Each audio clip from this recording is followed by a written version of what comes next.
All right, Schwingers.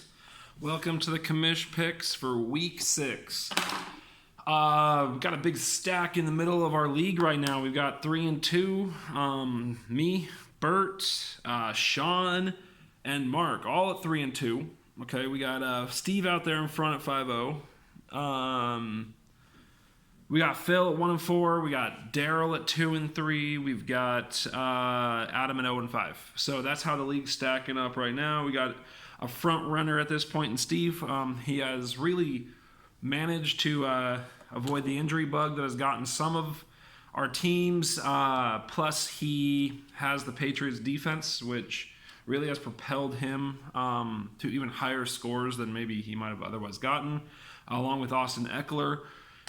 You know, it's not going to get too much worse for him this week, though. The Patriots have the New York Giants, Sands, Gallman, and Saquon, it looks like. So, you know, I said I wouldn't pick against Steve again, and I guess I'm going to have to stick to that. But let's get started with the different breakdowns.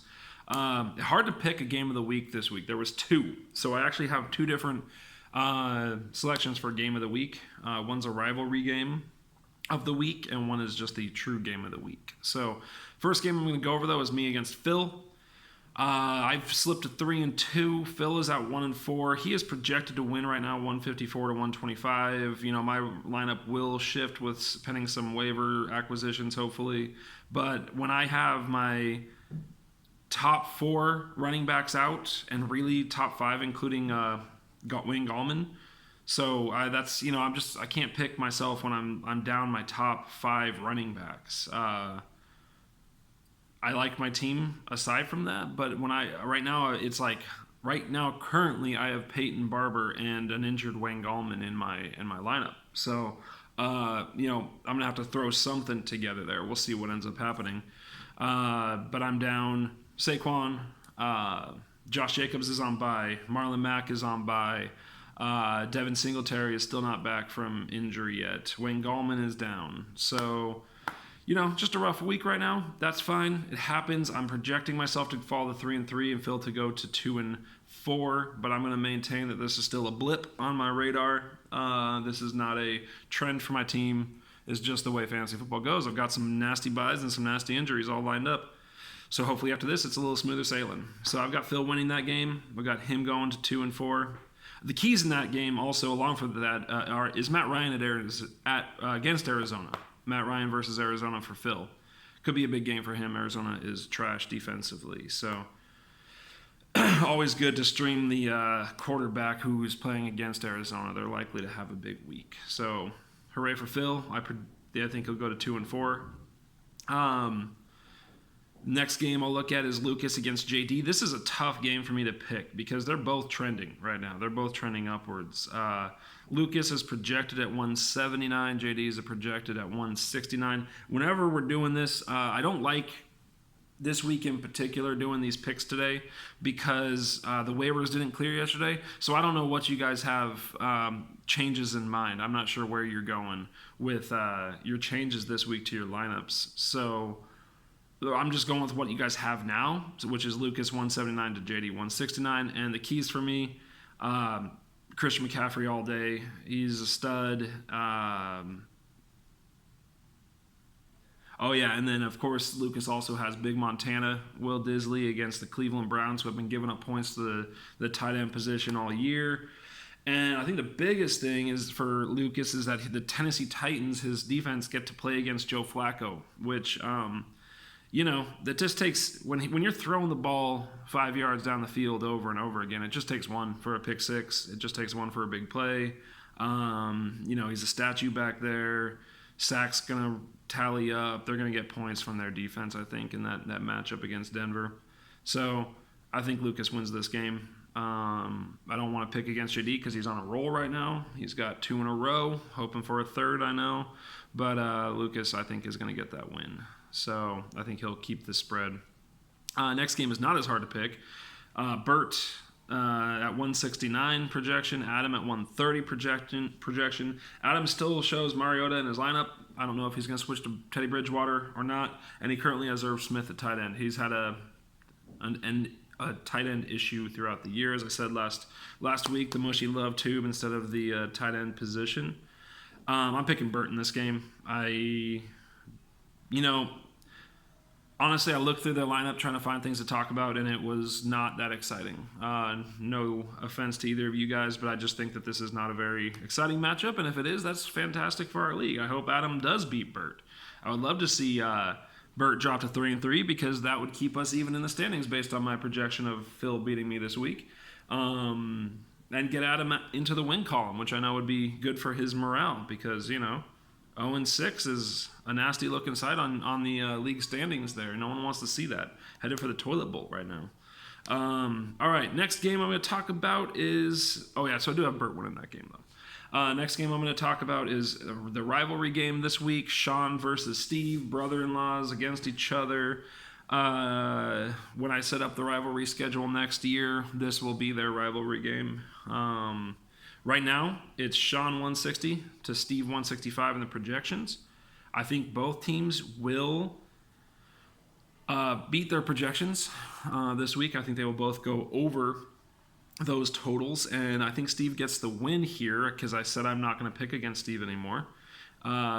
Keys, though, the reason I think Steve wins is Deshaun Watson is playing against Kansas City. And Deshaun Watson against Kansas City is prime for a 40-point game. I mean, he's projected at only like 28 right now. But that's a tasty matchup for Steve to put Deshaun Watson against that KC secondary. And then Sean only has one green matchup. So when you look at the matchups, the green matchups suggest a player or position that's going against a team that they struggle against that position, a defense that struggles against that position, which you guys probably know already, but just throwing that out there just in case. So Sean only has one green matchup in this whole week right now. So that's a key for me. And then also Patriots again with a patsy. The NFL just wants to cup the Patriots so hard. They just like cup and pull all the time with the Patriots. Their start of the season lineup has been so easy. It's a crime. And this week they get the New York Giants. So Patriots defense again, probably score 35 points again. I wouldn't doubt it. Which is why, along with Deshaun Watson, I think Steve blows past that 165 number and probably gets over 200 again. I would guess that. He's still running Austin Eckler out there. Based on last week, it's not a bad play until the team proves that it's going to be the Melvin Gordon show. Right now, it's a good idea to keep running Eckler out there. So Steve wins this game. If I had to guess at a final score, I'd say like 208 to 185 to 190 for Steve. So I think that spread that's going to end up there is why it's not the game of the week, even though it is a rivalry game that has a close projection right now. The true game of the week for me right now is Daryl against Mark. It's really hard for me to differentiate between these two rosters right now. Daryl at 167 projection, Mark at 166. Unlike the other games, I still haven't put a star next to one of those names because I'm still trying to decide. I think the definite key here is Mahomes versus Wilson. Two of the great young quarterbacks in this league still. Patrick Mahomes is projected for 28 points against Houston. That if he doesn't go over that, I will. I'll take 3 shots right here on this next podcast. Obviously, I'll do that from home, not from work, but I will do 3 shots in a row if Mahomes does not beat his 28-point projection against Houston. You heard it here first. It's a guarantee from me. 3 shots if it doesn't happen. Russell Wilson's projected for 26 going on the road to Cleveland. So the real keys here, though, is that Daryl has Tyreek Hill back in his lineup. Daryl wants to smack around Mark like Tyreek likes to smack around his kids, that kind of thing.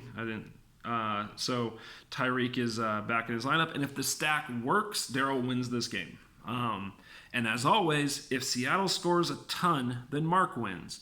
Problem is now Seattle's going on the road to Cleveland.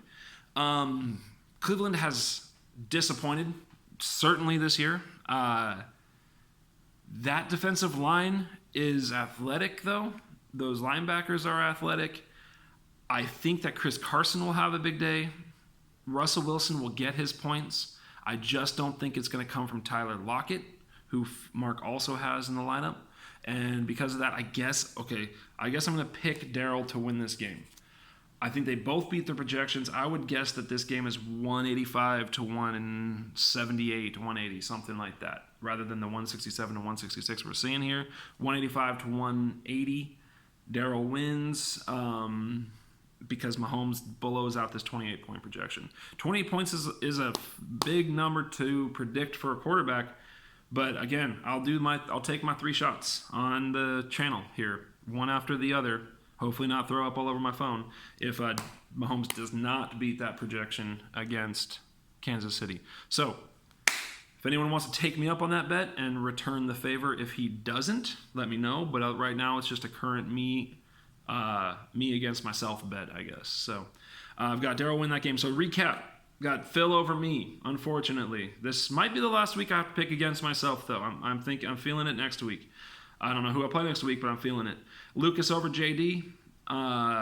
Bird over Adam. Pretty confident there. Steve over Sean. Not confident there, but relative. Daryl versus Mark. Daryl over Mark. Again, I think it's the home show that does that. So, I am 17. I don't know what I am anymore. Whether I'm 17-9 or 17-11. I'd have to go, what was I?